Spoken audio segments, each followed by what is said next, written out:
Hello everyone, নতুন একটা video নিয়ে তোমাদের সামনে হাজির হয়েছি। তো চলো আজকে এই প্যাকিং পার্সেলের গল্প আমি মাঝে মধ্যেই যেরকম করতে থাকি আজকেও সেরকম গল্প করব। তো এই প্যাকিং পার্সেলের মধ্যে ছিল অর্ডারে গাছকৌটো, তারপর এগুলো দেখতে পাচ্ছ মুকুটের মেটেরিয়াল, মুকুটের যে হাফ পালগুলো দরকার হয়, পুঁথির মালা দরকার হয়, গাছকৌটো নিয়েছে, পানপাতা নিয়েছে, মুকুটের জড়ি নিয়েছে, আর 000 আর 4টে 0 তুলি নিয়েছে, আর এই যে মুকুটের পালক আর মুকুটের শোলা, এইগুলো ছিল একটা পার্সেলের প্যাকিংয়ে। তো সেটাই এখন রেডি করছিলাম বলে ভাবলাম তোমাদের সাথে একটা ভিডিও শেয়ার করি।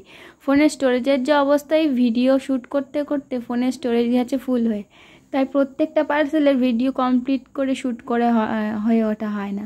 তাই যেটুকু পারি ছোট ছোট করে একটু একটু ভিডিও নিই। চলো ওই পার্সেলটা তো কমপ্লিট হয়ে গেল, আরও একটা পার্সেল নিয়ে বসে পড়েছি।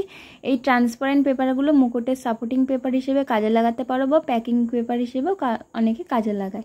তারপর এই যে ছোট ছোট স্টোনগুলো নিয়ে নিয়েছে, স্টোন, তারপর হাফ পাল, পুঁথির মালা, তারপর এই যে জড়িগুলো বিভিন্ন রকম যে জড়ি আছে সেইগুলো নিয়ে নিয়েছে। আর এই প্যাকিংটাও কমপ্লিট, তাই এবার লক লাগানোর পালা।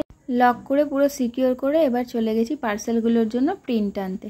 প্রিন্ট এনে ফেলেছি, প্রত্যেকের লেবেল প্রিন্ট কমপ্লিট হয়ে গেছে, প্রত্যেকের একে একে গুছিয়ে দিয়েছি প্রত্যেকের পার্সেল, যার যেরকম কোয়ারি ছিল সেই অনুযায়ী। এবার পার্সেলের লেবেলগুলোও সব প্রিন্ট করে লাগিয়ে ফেলেছি। দেখা হবে নতুন কোনো একটা ভিডিওতে, ততক্ষণের জন্য সুস্থ থেকো, ভালো থেকো, রাধে রাধে।